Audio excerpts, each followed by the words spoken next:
So next we're going to do the arms, front legs, sorry. Hares don't have arms, but they sort of like arms.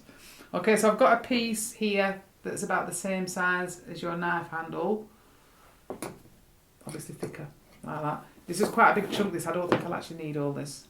So you might want to use a smaller one. But I might actually make some slightly thicker ones. Because the problem is with some of the ones that I make, that they are a little bit long, a little bit thin and more open to breaking. So I'm just going to roll that out again, just to make it fairly even. Like that. That's not even, is it? And then I'm going to cut that in half. And this is going to make 2. And again, you're going to roll this out from fat to thin. So it's from thigh to ankle. In fact, I'm going to start on that side because it's a bit thicker. This time, it depends on how big you've made your hair. You just need to measure it up to fit the size of your hair.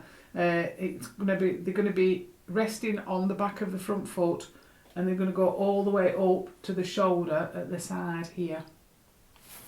Okay, so I'm just going to roll that. I'm going to start that off in my hands. Start it off in your hands, and then give it a bit of a roll, and fit that. Oh, yeah, quite chunky legs then. I quite like them though. So that's where it needs to fit. And repeat on the other side. I'm going to start off in my hands, roll it out.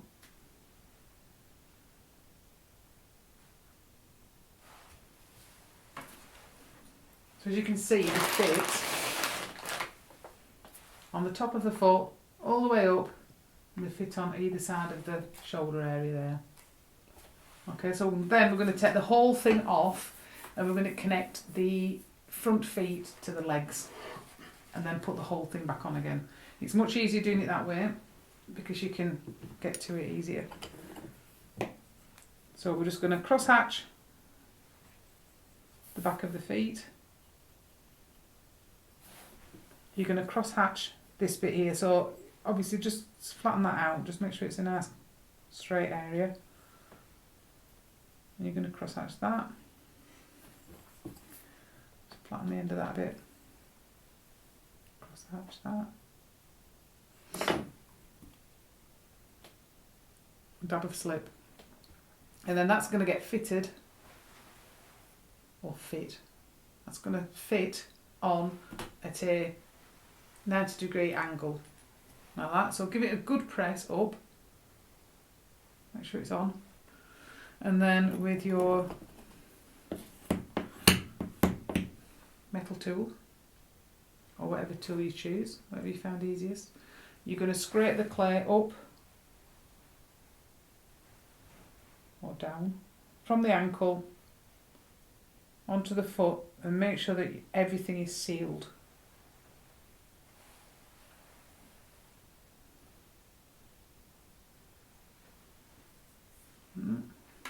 And repeat.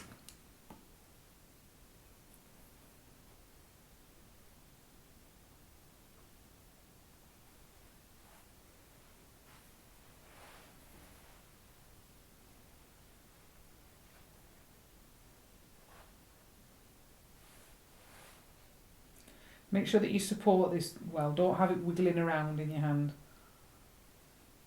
otherwise it'll snap.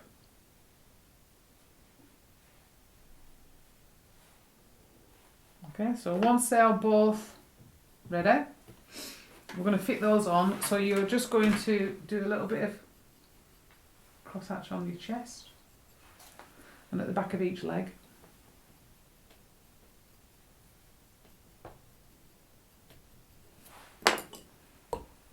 And you're going to just slip across the chest, like that. Put one foot on.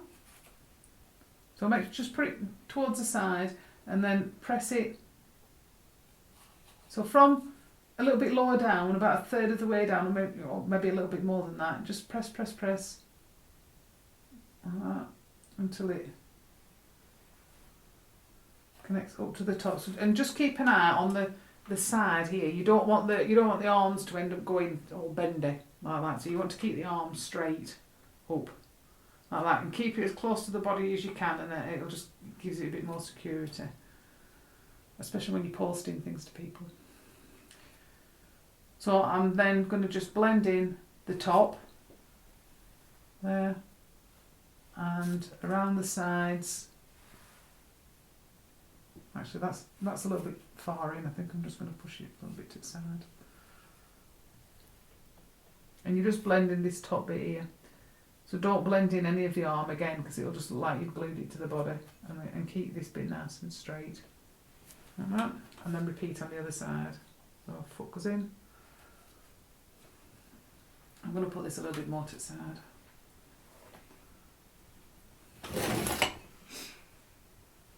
I seem to be moving to the other side of the table. My director has just told me to move.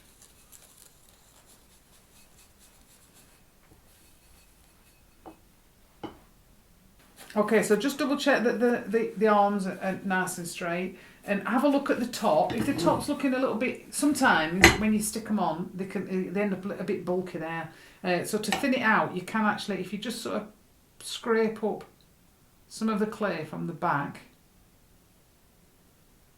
like that, it not only elongates the back, which is nice, it sort of it slims down the shoulder area a little bit. So you don't want that to be too bulky. Like that.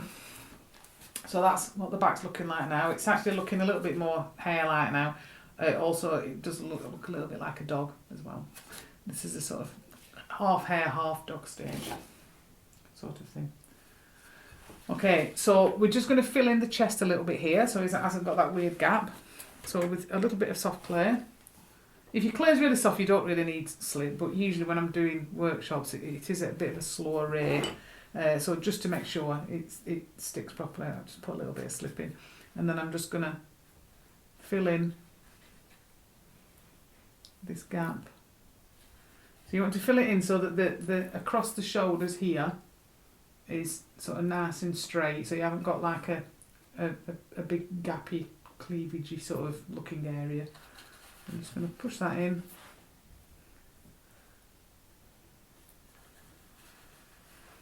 And then smooth it down into the body. Something like that.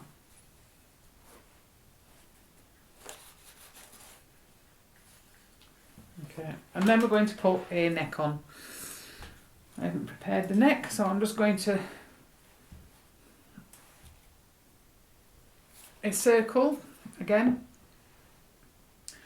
That's what the sides will do, I think.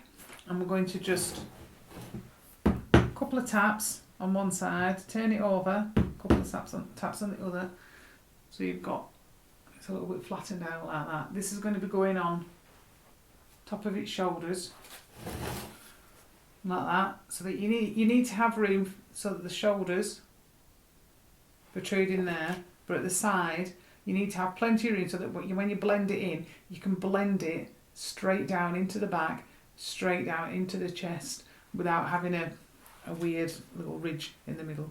So again, cross hatching. If you make the neck slightly longer than slightly bigger than you may need, then it gives you a chance later on to cut it down and to cut it at an angle if you want your hair to be looking up. So press that on, and then when you blend it in, you need to just make sure that it's blending down the back so that it's just one continuous line. Down the front, one continuous line, and then the sides just into the shoulders, so just don't get rid of your shoulders. Get a little bit of I'm going to have this looking up, so I'm just going to give it a bit of a bend while I'm putting it on. Make sure it's well blended in. This is going to be supporting the head, which we are actually going to make solid. So it's a little bit of a weight that it needs to. I'm just looking at these, and I'm just going to fill a little bit of that in there. I don't quite like the bottom bit. Obviously you can play about and add or take away clay at any time while you're making it. Just keep looking. It's like when you're drawing or painting, you've got to sort of just keep having a look at it.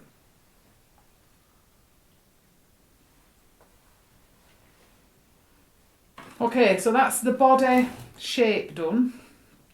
Next, before we put the head on, we're going to put some texture on. If you put the texture on first, it sort of gives you a break from sculpting as well, but you're not wobbling it around too much once the head's on.